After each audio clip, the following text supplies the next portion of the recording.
1 लाख रुपए डिविडेंड आया भाई, 1 लाख रुपए दिन बन गया। एक सेकेंड ना, दोस्त को फोन कर रहा हूं।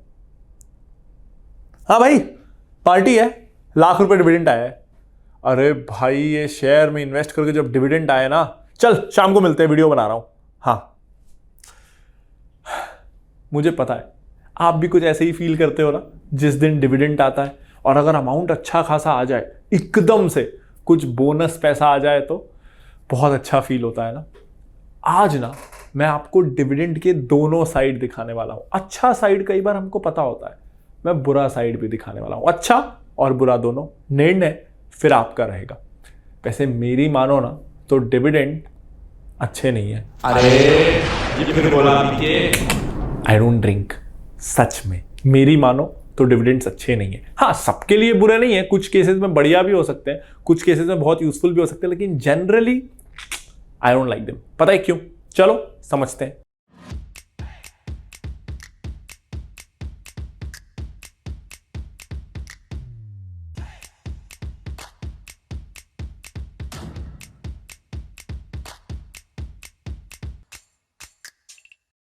सबसे पहले तो हम समझते हैं कि कितना डिविडेंड अच्छा होता है, क्योंकि कंपनियां ना पहला घपला यही करती है। बोलती हैं डिविडेंड अनाउंस हुआ है 100%, डिविडेंड अनाउंस हुआ है 1000%। हमें क्या लगता है पता है, मेरा 100 रुपए का शेयर है, 100% डिविडेंड यानी 100 रुपए मिलेगा। पहला धोखा यही। कंपनियां डिविडेंड अनाउंस करती हैं कंपनी के फेस वैल्यू पे। फेस वैल्यू यानी वो जो फिजिकल शेयर होते हैं ना, उन पे लिखा रहता है 10 रुपए, 1 रुपए, 5 रुपए, उसका कोई मतलब नहीं है, क्योंकि वो मार्केट प्राइस नहीं है। तो कंपनियां ना डिविडेंड्स मार्केट प्राइस पे अनाउंस नहीं करती हैं, वो फेस वैल्यू पे अनाउंस करती हैं। तो हो सकता है कोई कंपनी जिसके शेयर का आज भाव 100 रुपए है, उसकी फेस वैल्यू हो 1 रुपए, और कंपनी ने बोला कि हम ला रहे हैं 100% डिविडेंड। अब आप सोच के बैठे हो कि 100 रुपए मिलेगा, लेकिन फेस वैल्यू है 1 रुपए, तो डिविडेंड मिलेगा 1 रुपए। इसलिए कभी भी डिविडेंड परसेंट कितना अनाउंस हो रहा है ना, बेकार, कभी ध्यान मत देना। आपको ध्यान देना है कि उस कंपनी का डिविडेंड यील्ड कितना है। लेकिन ये आपको कंपनी नहीं बताएगी। कंपनी क्यों बताएगी? हमेशा बहुत कम दिखेगा ना, तो कौन बताएगा? हम बताएंगे। पता है कहां बताएंगे? टिकर पे बताएंगे। चलो दिखाता हूं। तो कोई भी कंपनी लेते हैं। पिछले वीडियो में मैंने लिया था टीवीएस मोटर्स, तो जस्ट फॉर कंसिस्टेंसी फिर से टीवीएस मोटर्स लेते हैं।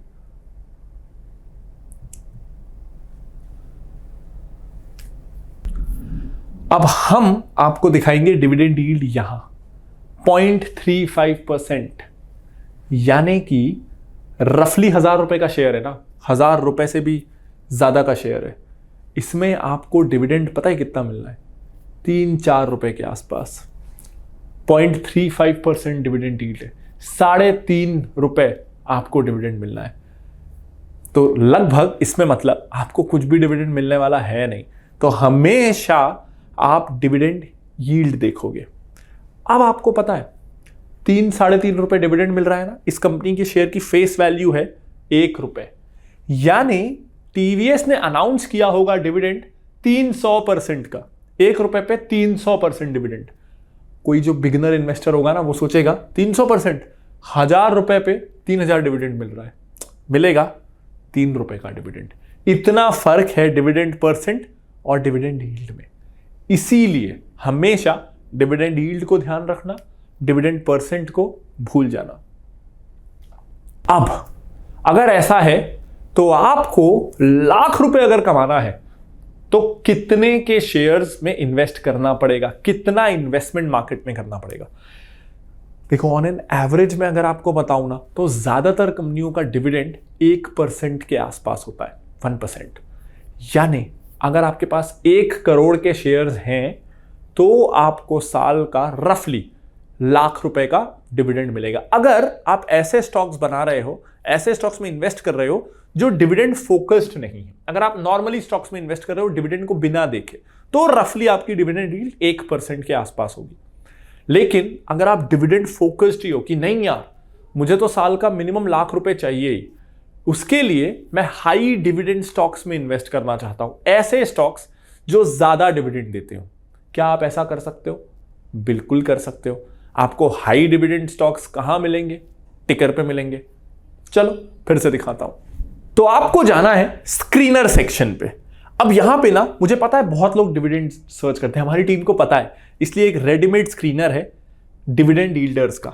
आपने रन स्क्रीन किया और यहां पे ना 9 ऐसी कंपनियां आ गई जो बहुत अच्छा डिविडेंड देती हैं। कितना अच्छा डिविडेंड देती हैं चलो देखते हैं। तो मैंने इंडियन ऑयल को क्लिक किया है। अब इंडियन ऑयल दे रहा है 10% का डिविडेंड, 10% की डिविडेंड यील्ड। वाओ, एफडी से भी बेटर। अच्छा लग रहा है ना? इतनी जल्दी खुश नहीं होना है। आप स्टॉक क्यों लेते हो? 10% कमाने के लिए क्या? साल का 10%? नहीं ना, आपको कैपिटल एप्रिसिएशन भी चाहिए। तो चलो देखते हैं पिछले 5 सालों में इंडियन ऑयल ने कितना प्राइस एप्रिसिएशन लोगों को दिया है।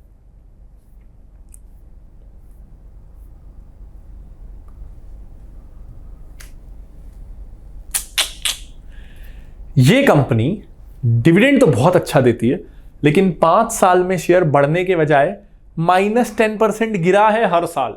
अब सोचो, हर साल ये शेयर आपको 10% का डिविडेंड दे रहा है, लेकिन इस शेयर का प्राइस हर साल 10% गिरता चला जा रहा है। तो क्या फायदा? आपका नेट रिटर्न हो गया 0। 130 का शेयर आज 80 रुपए हो गया, 50 रुपए आपके चले गए और 50 रुपए का ही आपको 5 सालों में डिविडेंड मिला। तो देखने में तो बहुत अच्छा दिख रहा है ये, लेकिन रिटर्न 0। ज्यादातर लोग ना आपको इस तरह से डिविडेंड स्टॉक ढूंढने को बोलते हैं, इसका कोई मतलब ही नहीं है। क्या मतलब है इसका? इसीलिए आपको ऐसे डिविडेंड स्टॉक्स नहीं ढूंढने हैं। तो आपको कैसे ढूंढने हैं, वहां भी हमारी टीम ने आपकी हेल्प की है। आपको जाना है बंडल्स में। अब यहां ना आपको एक बंडल मिलेगा डिविडेंड स्टार्स का। इस बंडल पे पहले मैं आपको समझाता हूं कि हमने किया क्या है। अब ज्यादातर जो डिविडेंड स्क्रीनर्स होते हैं ना, वो ऐसे स्टॉक्स को लिस्ट करते हैं बेस्ड ऑन कि कौन सा स्टॉक सबसे ज्यादा डिविडेंड दे रहा है। वो ये नहीं देखते कि वो शेयर प्राइस कितना उसका गिर रहा है, कितना शेयर प्राइस लॉस हो रहा है। वो बुरी कंपनियों में भी जो हाई डिविडेंड दे रही हैं, वहां भी आपको इन्वेस्ट करवा देते हैं। कुछ तो अलग करेंगे ना, तो बताता हूं हमने क्या अलग किया है। हमने ऐसी कंपनियां तो ढूंढी ही हैं जो डिविडेंड ज्यादा देती हैं, लेकिन सिर्फ जो सबसे ज्यादा डिविडेंड दे रही है उसको उठा के आपको दिखा दो, ये नहीं किया है। हमने एकदम छोटी कंपनियों को इग्नोर किया है, क्योंकि हमने मार्केट कैप लिया है 100 करोड़ से ज्यादा। हमने कम से कम ऐसी कंपनियां ढूंढा है जो डिविडेंड यील्ड 2% से ज्यादा का दे। मैंने आपको बताया कि ऑन एन एवरेज 1% होता है, तो कम से कम ऐसा ढूंढा है जो 2% से ज्यादा का दे। उसके बाद हमने ध्यान रखा है कि वो कंपनी ऐसी है जिसका नेट प्रॉफिट बढ़ रहा है, जिसका रिटर्न ऑन इक्विटी 10% से ज्यादा है और जो कंसिस्टेंटली डिविडेंड पे आउट कर रही है। एक साल उसने डिविडेंड दे दिया ऐसा नहीं है, तो कंपनी का प्रॉफिट भी बढ़ रहा है, आरओई भी अच्छा है और एकदम माइक्रो कैप कंपनियों को हमने हटा दिया है। अब अगर इस स्क्रीन के हिसाब से मैं जाऊं तो 56 अच्छी क्वालिटी की हाई डिविडेंड पेइंग कंपनीज हैं। इस लिस्ट पे भी ब्लाइंडली नहीं जाना है, कई बार इस लिस्ट में भी कुछ गलतियां आ जाती है, तो मैनुअल एनालिसिस हमेशा करना है, जो हम आगे की वीडियोस में सीखेंगे। लेकिन इसने आपको 5000 में से 50 ऐसी कंपनियां बता दिया जहां से आप अपनी एनालिसिस की शुरुआत कर सकते हो अगर आपको हाई डिविडेंड स्टॉक्स की तरफ जाना है। चलो इसमें से कोई उठाते हैं और देखते हैं अच्छी कंपनियां कितना डिविडेंड देती हैं।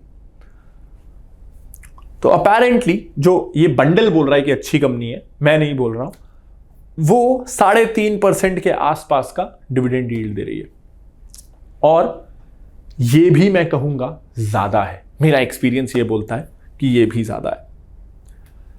जब आप डिविडेंड स्ट्रैटेजी के लिए भी जा रहे हो ना, अगर आप नॉर्मल स्टॉक्स में इन्वेस्ट कर रहे हो तो मैंने आपको बताया आपको 1% की डिविडेंड यील्ड एक्सपेक्ट करनी है।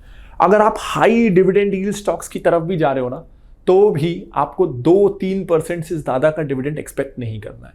ज्यादा मिल गया तो वो बोनस है, लेकिन 2-3% से ज्यादा का एक्सपेक्ट नहीं करना है। तो रफली चलो 2.5% का डिविडेंड यील्ड लेके हम चलते हैं। अब अगर 2.5% आपको एक कंपनी से डिविडेंड मिलने वाला है और आपको साल का चाहिए 1 लाख रुपए, तो पता है आपको कितने लाख रुपए के स्टॉक्स खरीदने पड़ेंगे? 40 लाख रुपए के। 40 लाख रुपए के जब आप स्टॉक्स को खरीदोगे और वो जब आपको 2.5% का यील्ड देंगी, तो 40 लाख का 1% होता है 40,000, 2% 80,000 और आधा % और 20,000, तो आपको लाख रुपए मिलेंगे। तो आपको 40 लाख इन्वेस्ट करने और आपको साल का लाख रुपए मिलेगा, यानी महीने का 8,000। अब ऐसा देखा जाए तो ये बहुत कम है। 40 लाख का आप कोई फ्लैट ले लोगे तो इससे ज़्यादा किराया आपको मिल जाएगा। लेकिन स्टॉक्स हमें एक और एडवांटेज देते हैं, कैपिटल एप्रिसिएशन का।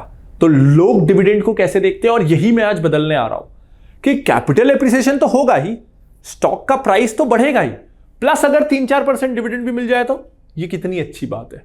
और यही बहुत बड़ा मिसकंसेप्शन है। लेकिन रुको, हम समझते हैं कि लोगों का परसेप्शन पहले क्या है डिविडेंड्स को लेके। पहला कि ये फ्री कैश फ्लो देता है, अचानक से मेरे पास बोनस पैसा आ जाता है, जैसे इस वीडियो की शुरुआत में मेरे साथ आया और मैं अपने दोस्त को पार्टी के लिए लेके निकल पड़ा, तो फ्री एक्स्ट्रा कैश आ रहा है मेरे पास, वही फ्री मनी है। उसके बाद ये मेरा रिस्क कम कर रहा है, क्योंकि मार्केट में जो मैंने पैसा लगाया था, जो एक्सपोज किया था अपने पैसे को रिस्क पे, वो वापस मुझे मिल जा रहा है, तो मेरा रिस्क रिड्यूस हो रहा है। चौथा, इस पैसे से मैं और स्टॉक्स खरीद सकता हूं, मैं और अमीर बन सकता हूं, है ना। अगली स्क्रीन पे चलते हैं। अब हम रियलिटी पे आते हैं। तो पिछला स्क्रीन आप देखो, व्हाई आई लव डिविडेंड्स था। आई मतलब हम सब क्यों डिविडेंड्स को पसंद करते हैं, और अब है व्हाई आई हेट डिविडेंड्स। और आज के बाद ये आई भी फिर से हम सब होने वाला है। डिविडेंड्स, वो एग्जाम्पल याद है, 10% डिविडेंड वो कंपनी हर साल दे रही थी, और 10% उस कंपनी का स्टॉक हर साल गिर रहा था। कंसेप्चुअली मैं अगर आपको समझाऊं ना कि व्हाट आर डिविडेंड्स, हम शेयर्स में जब इन्वेस्ट करते हैं तो क्या होता है, हम उस कंपनी में पार्टनर बनते हैं। ऐसे में जैसे पार्टनर्स के बीच डिसाइड होता है कि जब प्रॉफिट होगा ना तो पार्टनर्स आपस में बांटेंगे, तो एज पार्टनर्स जब कंपनी को प्रॉफिट होता है तो उसमें से वो कुछ हिस्सा हमें देती है, वो डिविडेंड है। अब कंपनी अगर अपने प्रॉफिट में से एक हिस्सा मुझे दे देगी और मेरे जैसे हर पार्टनर को दे देगी, तो कंपनी के पास तो पैसों की कमी हो जाएगी ना। कंपनी के जो फंड्स थे, जो प्रॉफिट्स उसने कमाए थे, वो कम हो जाएंगे, क्योंकि डिविडेंड कहां से आ रहा है, प्रॉफिट से आ रहा है। तो सोचो, मेरी कंपनी की आज वैल्यू है 1,000 रुपए, और उसमें से मैंने 200 रुपए पार्टनर्स को बांट दिए। मान लो 10 पार्टनर थे और सबके पास एक एक शेयर था 100 रुपए का, और एक शेयर की वैल्यू क्योंकि 100 रुपए, तो 1000, टोटल 10 शेयर, 10 पार्टनर, कंपनी की वैल्यू 1000 रुपए। इसको लिख के बताऊं? चलो लिख के बताता हूं।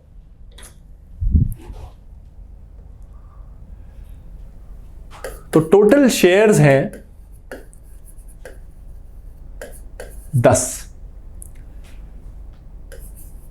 प्राइस ऑफ 1 शेयर है 100, टोटल वैल्यू हुई 1000। अब पार्टनर्स आपस में ये डिसाइड करते हैं कि हम इस बार 20 रुपए डिविडेंड देंगे पर शेयर। टोटल शेयर है 10, 20 रुपए पर शेयर, तो डिविडेंड 20 पर शेयर का आ रहा है। टोटल शेयर है 10, यानी टोटल डिविडेंड हो गया 200। अब ये 200 रुपए कहां से निकले?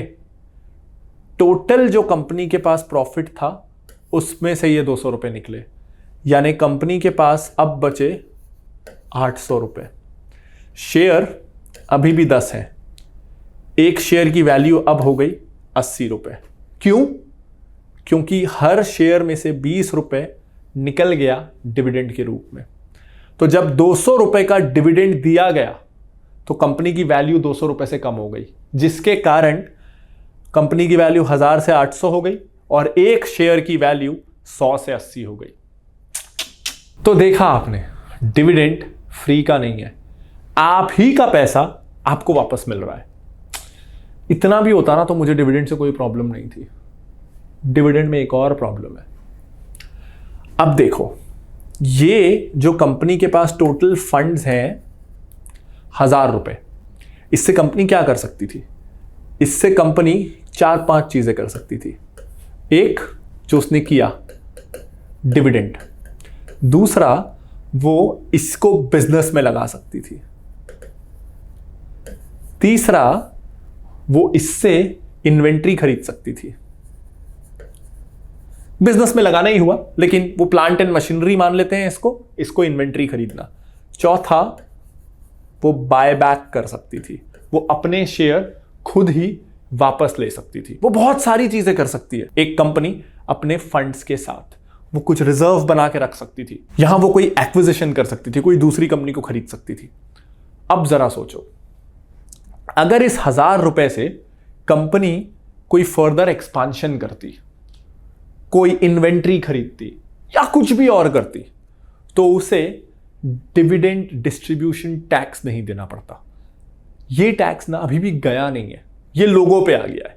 तो अब अगर मेरी साल भर में कमाई डिविडेंड्स के जरिए 10 लाख से ऊपर है, तो मुझे एक्स्ट्रा टैक्स देना है। यानी जब ये 1000 रुपए कंपनी ने इन्वेस्टर्स को बांटे, तो जो बड़े इन्वेस्टर्स थे उनको और टैक्स देना पड़ गया उस पर। और कई लोग होते हैं ना, कंपनी के ओनर के पास ही लाखों करोड़ों रुपए के शेयर्स होंगे, तो जब उसे भी डिविडेंड मिला तो उसे और टैक्स देना पड़ गया। कंपनी डिविडेंड ऑलरेडी प्रॉफिट्स पे देती है, यानी एक बार कंपनी टैक्स पे कर चुकी है, इनकम टैक्स। उसके बाद क्योंकि वो उसको बांट रही है लोगों में, खुद नहीं रख रही, तो उसको एक और टैक्स पे करना है जो इन्वेस्टर से वसूला जाता है। अब अगर कंपनी को क्योंकि डिविडेंड देना था तो उसको प्रॉफिट करना पड़ा। अगर कंपनी प्रॉफिट ही नहीं करती तो और हायरिंग कर लेती। उसको पता है कि मुझे 200 रुपए डिविडेंड में नहीं बांटना है, तो वो उस 200 रुपए से, इसको आप मल्टीप्लाई कर लो, 20,000, 20 लाख, 2 करोड़, कंपनियों में तो करोड़ों में खेल होता है। तो अगर मान लो मेरे पास 2 करोड़ रुपए हैं जो मैं सोच रहा हूं इस साल डिविडेंड बांटूंगा, तो उसके लिए मुझे प्रॉफिट करना पड़ेगा, क्योंकि डिविडेंड आप प्रॉफिट से ही कर सकते हो। अगर मैं प्रॉफिट करूंगा तो पहले मैं 25% इनकम टैक्स दूंगा, और उसके बाद मेरे जो बड़े इन्वेस्टर्स हैं वो डिविडेंड पे भी टैक्स देंगे। वर्सेस मैं सोचता हटा यार डिविडेंड नहीं दूंगा, ये 2 करोड़ रुपए है ना, कुछ इंजीनियर्स को और हायर करो, मैं 2 वेबसाइट और बनाऊंगा। उससे क्या होगा, मैं उन इंजीनियर्स को सैलरी दूंगा, जिससे मेरा प्रॉफिट कम हो जाएगा और मुझे उस पर टैक्स नहीं देना पड़ेगा। तो जिस पे मेरे को टैक्स देना पड़ रहा था वो मेरा एक्सपेंस हो गया और मैंने टैक्स बचा लिया।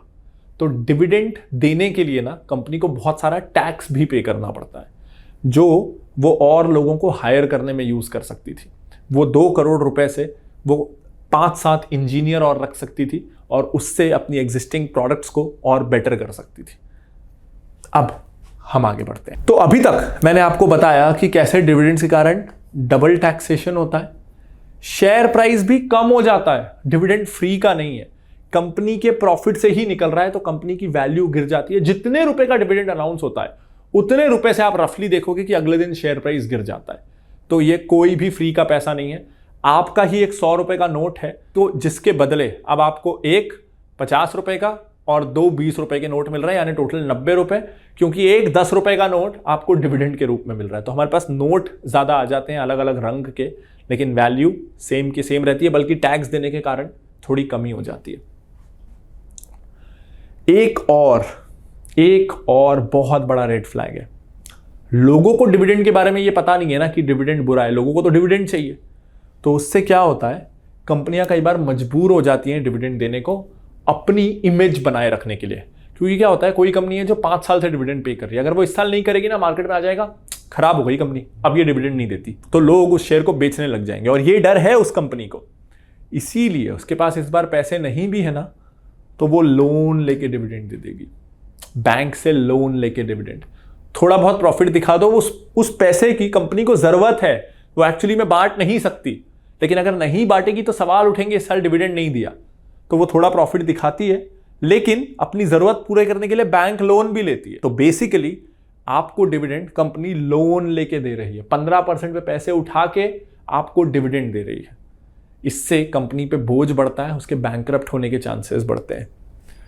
इसके अलावा कंपनी का प्रॉफिट रिजर्व्स में जाता है, यानी मैंने इस साल 1000 रुपए प्रॉफिट कमाया, वो मेरे खर्च नहीं हुए तो मेरी तिजोरी में जाएंगे। अगले साल 1000 रुपए प्रॉफिट कमाया, वो मेरी तिजोरी में जाएगा, तो मेरा तिजोरी बढ़ती जाती है। तो बुरे समय के लिए मैं ज्यादा तैयार रह पाता हूं। लेकिन उससे क्या होता है ना, अगर मेरे पास बहुत सारे फंड्स हैं तो ROE हाई जनरेट करना मुश्किल होता है। यानी आरओई मतलब रिटर्न ऑन इक्विटी, यानी मेरी जो इक्विटी का पैसा है, मेरे पास जितने मार्केट से आईपीओ करके मैंने पैसा उठाया था, प्लस मेरी जो रिटेन्ड अर्निंग्स है, मेरी जो साल भर की प्रॉफिट्स हैं, 2 साल के प्रॉफिट्स हैं, वो ये दोनों मिलके इक्विटी बनता है। थोड़ा कॉम्प्लेक्स हो रहा है तो कोई बात नहीं, आगे हम इसे समझेंगे। तो मान लो मैंने 100 रुपए 5 साल प्रॉफिट कमाया और 500 रुपए मैंने आईपीओ से उठाया था। तो 500 मेरा आईपीओ का पैसा है, 500 मेरी रिटेन्ड अर्निंग्स है, 1000 रुपए मेरे टोटल रिजर्व्स हैं। तो अब मेरे टोटल रिजर्व्स हैं 1000। इस साल मैंने प्रॉफिट कमाया 100 रुपए, यानी मेरा रिटर्न ऑन इक्विटी हो गया सिर्फ 10%। 1000 रुपए पे मैंने 100 रुपए कमाया, 10%। अच्छा नहीं लग रहा ना, इसको बढ़ाना है। सिंपल तरीका, डिविडेंड दे दो 500 रुपए का। अब मेरा ये जो टोटल इक्विटी 1000 था, मैंने 500 का डिविडेंड दे दिया, मेरा टोटल इक्विटी अब 500 हो गया, जिस पे अगले साल मैंने प्रॉफिट कमाया फिर से 100 रुपए। लेकिन अब मेरा इक्विटी 500 है, 1000 नहीं। तो अब मेरा आरओई हो गया 20%, और मैं एकदम से एक ऑर्डिनरी से एक अच्छी कंपनी हो गया, क्योंकि एक साल में मैंने अपना रिटर्न ऑन इक्विटी को 2x कर लिया, डबल कर लिया। मार्केट खुश। तो ये सब प्रमोटर के आर्टिफिशियल ट्रिक्स होते हैं अपनी कंपनियों के शेयर प्राइस को बढ़ाने के। अब एक सवाल आता है कि प्रांजल आप डिविडेंड्स को इतना बुरा बोल रहे हो, कई लोगों का इससे घर चलता है। कोल इंडिया जैसी कंपनियां, कई सारी सरकारी कंपनियां डिविडेंड देती हैं, क्योंकि उसमें इन्वेस्ट करके कई रिटायर्ड लोग अपना घर चलाते हैं उस इन्वेस्टमेंट से, घर के खर्चे उससे निकलते हैं। हर कुछ महीनों में ये कंपनियां डिविडेंड दे देती हैं, तो ये पेंशन के जैसे होते हैं। ये पूरी तरीके से सही नहीं है। देखो, अगर 100 रुपए के शेयर पे मैं 10 रुपए डिविडेंड दे रहा हूं, जिसके कारण शेयर का प्राइस 10 रुपए गिर जा रहा है, तो क्या फायदा? उनको भी कोई प्रॉफिट नहीं हुआ। इससे अच्छा वो अपने 10% शेयर बेच दें, तो भी तो उतना ही पैसा मिल रहा है ना। एनीवेज, अगर मेरे 1000 रुपए की वैल्यू 900 होने वाली है, तो मैं 1000 रुपए में से 100 रुपए के शेयर बेच के अपना घर चला लूंगा। अगले साल वो 900 रुपए के शेयर फिर से 1000 रुपए हो जाएंगे। 10% की ग्रोथ तो कंपनी में आ रही है ना, हम ये अज्यूम करेंगे। प्लस अगर उस बुजुर्ग के पास बहुत सारे शेयर्स हैं और 10 लाख से ज्यादा का डिविडेंड मिल रहा है, तो उनको टैक्स भी देना पड़ रहा है। तो प्लस बाकी जो 80-90% इन्वेस्टर्स हैं, जो डिविडेंड के भरोसे हैं ही नहीं, उनको भी जबरदस्ती डिविडेंड मिल रहा है। उनके लिए ये एक तरीके से फोर्स्ड रिडम्पशन हो रहा है। उन्होंने कंपनियों को पैसा इसलिए नहीं दिया कि आप हर साल मुझे पैसा वापस करो 5%। उन्होंने इसलिए दिया कि ये मेरा पैसा है, इससे शेयर का प्राइस बढ़ाओ, कंपनी को ग्रोथ ला के दो, जिससे मेरा शेयर प्राइस बढ़े। तो मेरे को अगर पैसों की जरूरत होगी तो मैं शेयर बेच के लिक्विडिटी ले आऊंगा ना। डिविडेंड में ना मेरे पास चॉइस नहीं बचती, इन्वेस्टर के पास कभी भी चॉइस नहीं बचती। वो फोर्स्ड हो जाता है, वो पैसा उसको मिलेगा ही। उस पर अगर उसका टैक्स थ्रेशोल्ड के ऊपर उसने कमा लिया तो उसको टैक्स देना ही है। वेयर एज जब मैं शेयर बेच के पैसा कमाऊंगा तो मेरे ऊपर है ना कि मेरे को टैक्स नहीं देना, मेरे पास लिक्विडिटी है, तो मैं इस साल शेयर नहीं बेचूंगा, मैं कैपिटल गेन टैक्स बुक नहीं करूंगा। टैक्सेबल लाइबिलिटी मैं डिसाइड कर सकता हूं, मेरे ऊपर कोई नहीं है। तो उम्मीद करता हूं ये वीडियोस आपको पसंद आ रहे होंगे। क्वेस्ट क्लासेस से आप सीख पा रहे होंगे। अब आगे के वीडियोस ना आपको मिलने वाले हैं quest.phinology.in पे। हर ऑल्टरनेट डे एक नया वीडियो। इसके आगे के quest.phinology.in पे फिनोलॉजी 1 का मेंबर मिलते ही आपको अगले 10 वीडियोस मिलने लग जाएंगे। This is Pranjal Kamra signing off. Bye bye.